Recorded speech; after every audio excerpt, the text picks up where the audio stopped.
दुनिया में सबसे चर्चित एयर डिफेंस सिस्टम इजराइल के पास है। नाम है आयरन डोम। ये दुश्मन के हजारों रॉकेट हवा में ही खत्म कर देता है। यही कारण है कि इजराइल इसे अपनी सबसे बड़ी सुरक्षा ढाल मानता है। और यही नहीं, आयरन डोम में इस्तेमाल होने वाली मिसाइलें अब तक सिर्फ इजराइल और अमेरिका में ही बनती थी, लेकिन अब वही मिसाइलें भारत में बनेंगी। दरअसल इसको लेकर इजराइल और भारत के बीच बातचीत चल रही है। इस डिफेंस डील में क्या क्या है, क्या दुनिया के हथियारों की सप्लाई चेन का नया केंद्र भारत बनने जा रहा है, और इस डील का भारत के लिए क्या मतलब है, आज इस वीडियो में हम यही बात करेंगे। नमस्कार, मैं हूं खुशी सक्सेना और आप देख रहे हैं कड़क। दरअसल इजराइल की सरकारी रक्षा कंपनी Rafael advance defence system Bharat में आयरन डोम के तामीर इंटरसेप्टर मिसाइल की प्रोडक्शन लाइन लगाने पर विचार कर रही है। इसके लिए 10 जुलाई को इजराइल ने भारतीय रक्षा कंपनियों के साथ बातचीत भी की है। साथ ही जेरूसलम पोस्ट सहित कई अंतर्राष्ट्रीय मीडिया संस्थान भी इस खबर की पुष्टि करते हुए बताते हैं कि ये बातचीत उन्नत चरण में है। अगर ये समझौता अंतिम रूप लेता है तो पहली बार इजराइल और अमेरिका के बाहर आयरन डोम इंटरसेप्टर मिसाइलों का निर्माण भारत में होगा। और यही वजह है कि ये सिर्फ एक फैक्ट्री लगाने भर की खबर नहीं है, बल्कि भारत की रक्षा नीति में एक संभावित ऐतिहासिक बदलाव माना जा रहा है, क्योंकि ये भारत और इजराइल के बीच मजबूत होते रिश्तों और इजराइल के भारत पर भरोसे का प्रतीक है। इस बात को और अच्छे से समझने के लिए आयरन डोम के बारे में जानना होगा। जब भी इजराइल पर रॉकेट हमला होता है, टीवी स्क्रीन पर अक्सर आसमान में चमकती हुई एक लकीर दिखाई देती है और कुछ सेकंड बाद एक बड़ा धमाका होता है और दुश्मन का हमला हवा में ही खत्म हो जाता है। यही काम करता है आयरन डोम। आयरन डोम एक short range air defence system है। इसे इजराइल की company Rafael advance defence system ने इजराइल एरोस्पेस इंडस्ट्रीज के सहयोग से विकसित किया है। इस प्रोजेक्ट में अमेरिका ने भी आर्थिक मदद की है। इसके भीतर इस्तेमाल होने वाली इंटरसेप्टर मिसाइल का नाम है तामीर मिसाइल। यही मिसाइल दुश्मन के रॉकेट को हवा में जाकर नष्ट करती है। आयरन डोम को खास तौर पर बनाया गया था कम दूरी से दागे गए रॉकेट, मोर्टार और आर्टिलरी शेल्स को रोकने के लिए। राफेल और इजरायली रक्षा मंत्रालय के अनुसार ये सिस्टम लगभग 4 से 70 किलोमीटर तक आने वाले खतरे को इंटरसेप्ट करने के लिए डिजाइन किया गया था। समय के साथ इसकी क्षमता में भी सुधार हुआ है। इसके काम करने के तरीके को अगर बहुत आसान भाषा में समझें तो आयरन डोम 3 चरणों में काम करता है।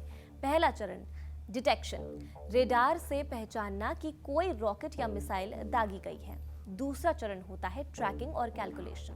अब कंप्यूटर कुछ सेकंड्स में ही गणना करता है कि ये रॉकेट आखिर जाकर गिरेगा कहाँ।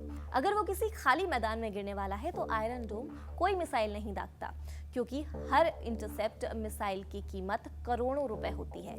लेकिन अगर वही रॉकेट किसी शहर, स्कूल या सैन्य ठिकाने की तरफ जा रहा है तो सिस्टम तुरंत फैसला लेता है और तामीर इंटरसेप्टर लॉन्च कर देता है। अब तीसरा चरण इंटरसेप्ट।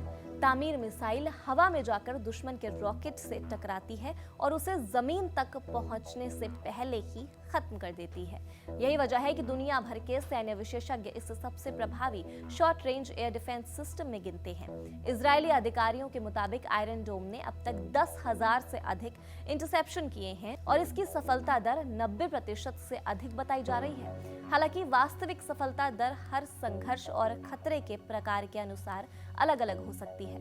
इजराइल ने भारत को ही क्यों चुना है? अगर इजराइल के पास पहले से फैक्ट्री है, अमेरिका में भी उत्पादन हो रहा है, तो फिर उसे भारत की जरूरत क्यों पड़ रही है? इसका जवाब आज की बदलती दुनिया में छिपा हुआ है।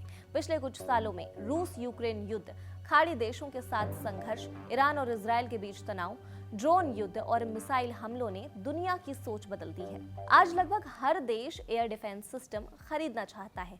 इसकी मांग तेजी से बढ़ रही है, लेकिन उत्पादन उतनी तेजी से नहीं हो पा रहा है। वहीं राफेल का मानना है कि भारत में उत्पादन शुरू होने से 3 बड़े फायदे होंगे। पहला, उत्पादन लागत कम होगी। दूसरा, जरूरत पड़ने पर अतिरिक्त उत्पादन क्षमता उपलब्ध रहेगी। और तीसरा, भारत से दूसरे देशों को निर्यात करना आसान होगा। यानी भारत सिर्फ ग्राहक नहीं रहेगा, बल्कि सप्लायर भी बनेगा। जेरूसलम पोस्ट ने अपनी रिपोर्ट में लिखा कि राफेल पहले से उत्तरी इजराइल में तामीर मिसाइल बनाती है और अमेरिका में रेथेऑन के साथ साझेदारी में दूसरी उत्पादन लाइन भी चल रही है। अब भारत तीसरा बड़ा उत्पादन केंद्र बन सकता है। विशेषज्ञों का मानना है कि अगर भविष्य में किसी भी युद्ध के कारण इजराइल के उत्पादन पर दबाव बढ़ता है तो भारत जैसी सुरक्षित उत्पादन क्षमता पूरी सप्लाई चेन को मजबूत बनाए रख सकती है। दूसरी ओर कुछ देशों में सीधे इजराइल के हथियार खरीदने को लेकर राजनीतिक दबाव भी चलता रहता है। ऐसे में भारत से निर्यात राफेल के लिए रणनीतिक रूप से अधिक सुविधाजनक विकल्प बन सकता है। हालांकि कंपनी ने आधिकारिक तौर पर इन कारणों की पुष्टि नहीं की है। तो क्या भारत खुद आयरन डोम खरीद रहा है?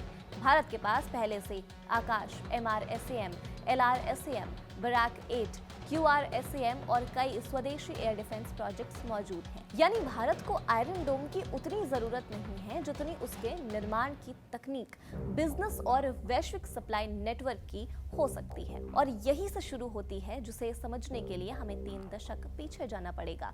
भारत ने 1992 में इजराइल के साथ पूर्ण राजकीय संबंध स्थापित किए। उस समय शायद ही किसी ने सोचा होगा कि आने वाले सालों में इजराइल भारत के सबसे बड़े रक्षा साझेदारों में शामिल हो जाएगा। आज स्थिति ये है कि SIPRI यानी Stockholm international peace research institute के आंकड़ों के अनुसार पिछले 2 दशकों में इजराइल भारत के प्रमुख रक्षा आपूर्तिकर्ताओं में रहा है। भारत ने इजराइल के radar, drone, missile, electronic warfare system और निगरानी तकनीक सहित कई आधुनिक सैन्य प्रणालियां खरीदी हैं। ये सहयोग केवल खरीद तक सीमित नहीं रहा बल्कि संयुक्त विकास तक पहुंच चुका है। कारगिल युद्ध के दौरान भी इजराइल ने कम समय में भारत को जरूरी सैन्य उपकरण उपलब्ध कराए थे। कई रक्षा विशेषज्ञ मानते हैं कि इसी दौर में दोनों देशों के बीच भरोसा और मजबूत हुआ था। इसके साथ ही अगर कोई पूछे कि भारत और इजराइल की सबसे सफल संयुक्त डिफेंस प्रोजेक्ट कौन सा है, तो जवाब होगा बराक 8 मिसाइल सिस्टम। इस प्रोजेक्ट को भारत के DRDO, Israel aerospace industries IAI, Rafael और भारत की भारत डायनामिक्स लिमिटेड BDL सहित कई कंपनियों ने मिलकर विकसित किया था। आज यही मिसाइल भारतीय नौसेना के युद्धपोतों पर तैनात है। इसके नौसेना संस्करण के साथ साथ इसका भूमि आधारित संस्करण MRSAM भारतीय वायुसेना और सेना की भी सुरक्षा कर रहा है। अब आते हैं अगले सवाल पर कि क्या भारत आयरन डोम खरीदना चाहता है? भारत की सुरक्षा जरूरतें इजराइल से अलग हैं। इजराइल का अधिकांश खतरा कम दूरी से दागे जाने वाले रॉकेट और मोर्टार से जुड़ा रहा है। वहीं भारत को पाकिस्तान और चीन जैसे 2 परमाणु संपन्न पड़ोसियों से लंबी दूरी की मिसाइलों, क्रूज मिसाइलों, ड्रोन और बैलिस्टिक मिसाइलों जैसी चुनौतियों का सामना करना पड़ता है। यानी भारत को केवल एक शॉर्ट रेंज सिस्टम नहीं बल्कि multi layered air defence network की जरूरत है। अगर हम भारतीय एयर डिफेंस की तस्वीर देखें तो पिछले कुछ सालों में इसमें तेजी से बदलाव आया है। सबसे पहले आकाश मिसाइल सिस्टम, ये पूरी तरह स्वदेशी प्रणाली है और कम से मध्यम दूरी तक दुश्मन के विमानों और मिसाइलों को निशाना बना सकता है। इसके बाद आता है आकाश NG, जो पहले से अधिक आधुनिक तकनीक के साथ विकसित किया जा रहा है।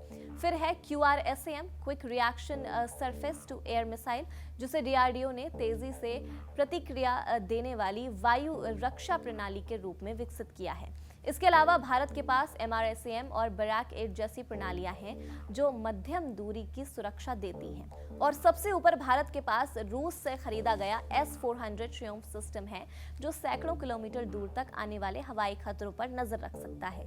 यानी भारत एक ऐसी सुरक्षा परत तैयार कर रहा है जिसमें अलग अलग दूरी के लिए अलग अलग सिस्टम मौजूद हों।